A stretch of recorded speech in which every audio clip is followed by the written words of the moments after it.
Hello and welcome to this week's episode of Coast News. And as always, we've got some amazing news from different theme parks, rides, attractions and events all over the world. So let's get straight into the news today. Our top story for tonight, Hyperia at Thorpe Park has officially gone vertical. And they're not even messing about with this ride anymore. That once they've announced it and all the parts of the ride, they've just started putting it all up as fast as they can. But if you don't know what I'm talking about, basically, Hyperia is a brand new roller coaster located at Thorpe Park in Surrey, England. It is a hypercoaster from German manufacturer Mack Rides. Upon opening, it will take the records of the UK's tallest and fastest roller coaster, reaching a maximum height of 236 feet and a top speed of over 80 miles an hour. And that is insane to think. Now, obviously, when you think about it, the last time the UK height record was broken was in 1994 with the addition of the big one at Blackpool Pleasure Beach, and that was only 213 foot. If I were getting a roller coaster that is 20 feet higher than that, that is quite a big record actually. It's going to be an absolutely fantastic ride. They've been doing lots of groundwork over the past year, and everyone started thinking, when's it going to go vertical actually? And then they announced the name Hyperia, and literally only a few days later, they began vertical construction. I believe they placed about over 20 support columns within the first 48 hours. That is actually pretty fast. Now, obviously, the way this ride is going to work in terms of height, the lower parts of the ride's track are going to be painted gold. So most of the track sections have been installed so far. Most of the ride so far has been installed at this current time as the gold part supports and track, and the higher parts of the ride, the taller parts, are going to be white. So far, I think they've started building the Outer Banks dive element, which is that brand new weird looking element that basically goes up into what they've confirmed is now 165 foot maximum height of this element. Going to go up into an Outer Banks turn, then into an inversion back down. It does sound weird, but it's going to be amazing. And they've just started building that. The supports that are going to hold it up are now visible from outside the park, and it is honestly huge. It honestly dominates over Soar the Ride, which is its neighbour attraction. It's going to be absolutely amazing. They haven't even started placing the higher white track yet. And it's going to be absolutely huge when it's fully built. 236 foot. I cannot wait to see this thing fully constructed. Yeah, progress is going on pretty well with Hyperia, and I can't wait to see when it's fully built over at Thorpe Park. In other news today, also to do with Thorpe Park have officially confirmed that they'll be changing their logo and branding starting from 2024. Now, this was quite an unexpected one, to be honest, but at the same time, it was sort of inevitable. But basically, I think this all sort of started back when Hyperia was originally announced as Project Exodus, when the planning documents planning consultation was first being held. Because they stated that once Project Exodus or Hyperia was fully built, they had like a 5 to 10 year long-term development plan that starts with Hyperia. So it all sounds really exciting.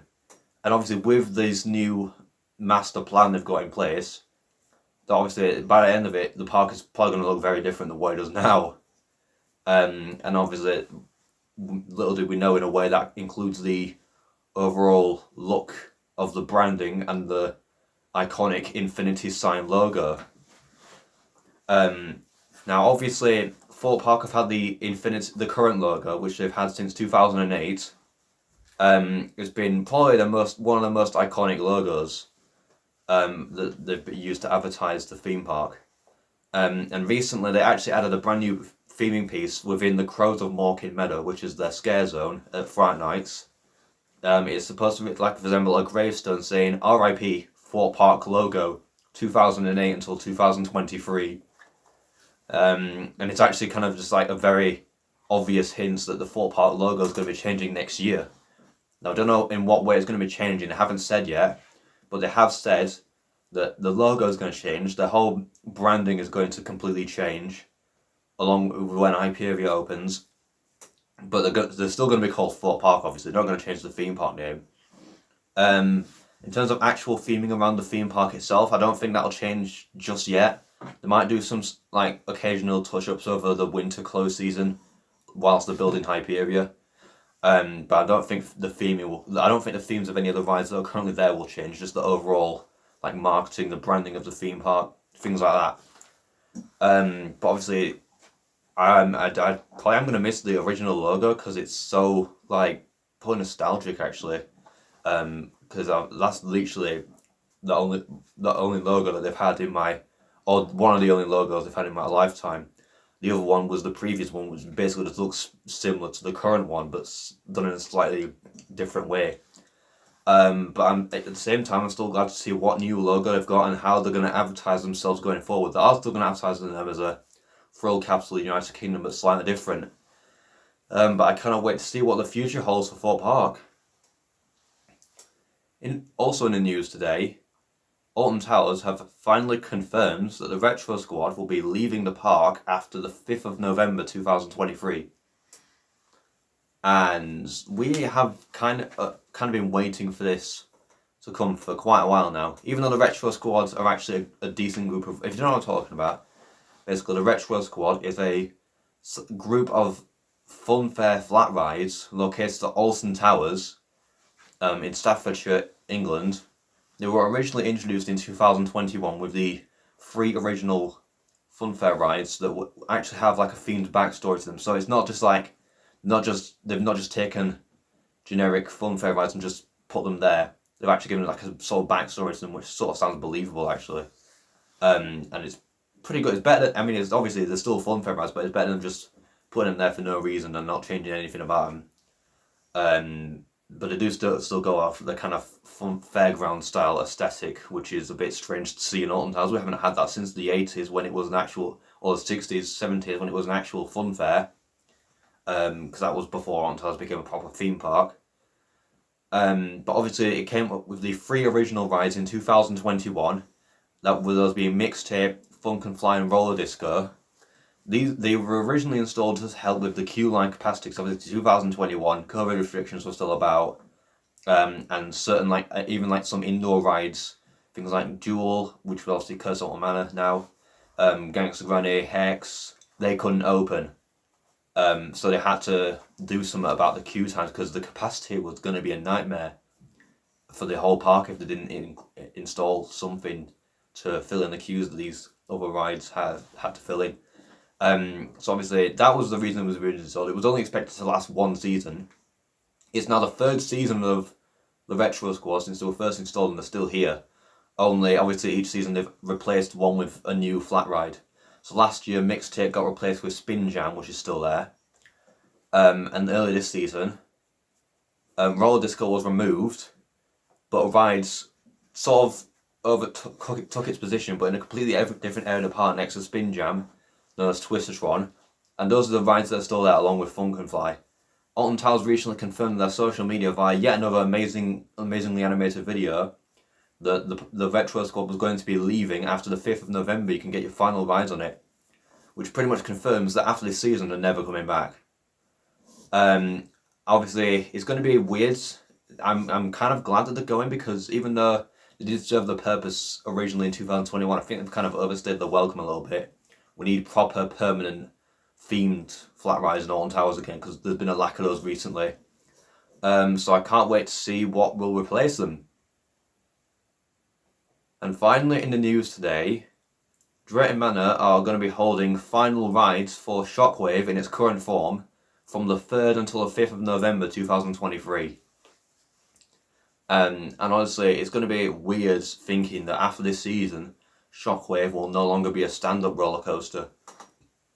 But if you know what I'm talking about, basically Shockwave is an intermin stand-up roller coaster located at Drayton Manor in Staffordshire, England. It's not far from Alton Towers actually, it's kind of their rival park. It was originally opened in 1994, which was pretty much the year of the roller coaster in the UK, because that same season that Nemesis opened at Alton Towers and the big one opened at Blackpool Pleasure Beach.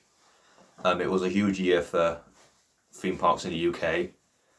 Obviously, for multiple reasons, Nemesis being Europe's first inverted coaster, the big one being the world's tallest coaster at the time. and Shockwave being, I believe, Europe's first, or the UK's first, stand-up roller coaster. Now, obviously, 2024 is going to present changes for 2 out of 3 of these attractions that opened in 1994. Obviously, Nemesis is going to be returning in its brand new form with new track and trains and potentially new theming, new storyline, new name, Nemesis Reborn. And Shockwave, that's going to be a little different because basically, during like a video released by Theme Park Worldwide, which is touring the construction side of their brand new roller coaster, which is also opening next year, the managing director of the park actually confirms that Shockwave, in its current form, is going to be closing at the end of the season. It's not going permanently though. You don't have to wait. However, what they will be doing to it is they'll be giving it a new name, a new theme for next season, and they'll be giving it brand new trains. No, it won't be a stand-up coaster anymore. I'm pretty sure they're going to give it sit-down trains, but they have lowered the height restriction, I'm pretty sure, to 1.2 metres, so it'll be more accessible to families. Because obviously, Drayton Manor is sort of aiming to be more of a family theme park over the last couple of seasons.